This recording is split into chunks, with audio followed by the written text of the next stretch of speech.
Hello, welcome to another video about all-purpose karate. My name is Sensei, and I'm here to teach you about martial arts, so you can get fit, learn to defend yourself, probably even become a professional fighter like I want to do. In this video, I'm going to teach you about striking and grappling. I'm going to teach you about their differences, as well as the advantages and disadvantages for each.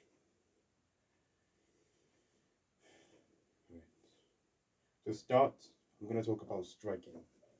So striking involves actions like punches and kicks. It involves throwing a parts of your body at the opponent, like your hand or foot, elbow or knee.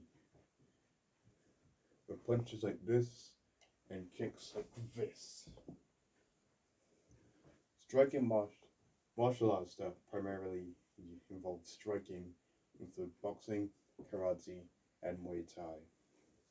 It involves throwing your limbs at the opponent, like your arms and legs. The pros to striking are that it has greater speed than grappling, and it has greater distance control, as you don't have to be so up close to your opponent. You can just do it from a distance. It's more explosive. You can use punches and kicks to control the distance between you and your opponents. However, the downsides, the cons, are that they don't work well at close range, but I guess you can use hook punches, and also they hit. Also, they aren't as strong as grappling. I can show you some examples of striking here. Jab, cross. So the jab is a straight, lead-handed punch. The cross is the same as the jab, but with the rear hand. There's also a hook, a semicircular punch performed with either hand. The lead hook, rear hook. And then the uppercut is a scooping upwards punch performed with either hand. Do lead uppercut and rear uppercut. And now the kicks. So go front kick, a straightforward kick with either leg. Basically the jab or cross of the kicking techniques. There's also the round kick,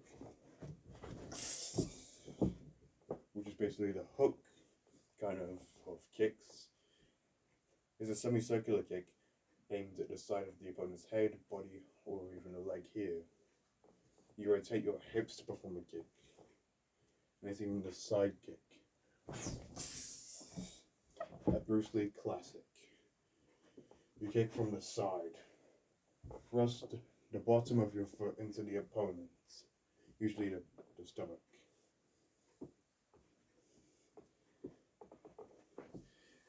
And second, I want to talk about grappling.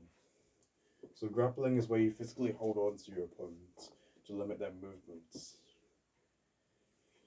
Martial arts that primarily involve grappling include wrestling, Brazilian Jiu-Jitsu, also known as BJJ, and Judo. Pros of grappling are that it's much stronger than striking, and it can use a close range to prevent your opponent from moving. However, it requires more physical effort and is much slower and harder to execute, as you have to be up close. It can't be performed at long range. I can show you some examples of grappling, like the clinch, probably the most common grappling technique used in wrestling and even a bit of boxing, but limited in boxing and kickboxing.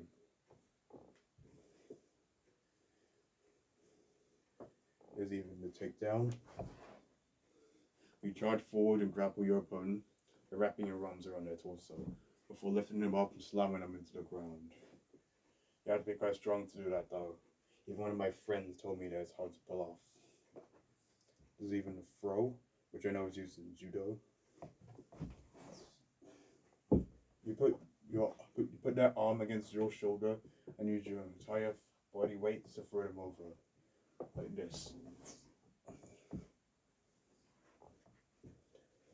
While you're grappling an opponent, you can even connect with strikes, like knee strikes, elbows, or even sweep them, because they're at close range. and they can't move from you to dodge. Of course, both striking and grappling are strong in their own way, but you may have a preference of which one you may want to use. Usually, if you're like a tall, lanky, explosive fighter, you want to focus on striking. Usually, shorter, stockier, more muscular fighters will focus on grappling. Striking requires speed and distance. Grappling requires strength and physical exertion. Both of them require skill to perform. But remember, it's not about the art, it's about the artist, one who performs it. Remember, master your own art. You can become a deadly fighter. Even I, who was primarily a striker, have started to learn some wrestling techniques like clinches and takedowns. If you did end up enjoying this video, please consider leaving a like, smashing that subscribe button, leaving a comment, sharing this video with your loved ones, and turning on the notification bell for future content. And I'll see you in the next video. Sayonara.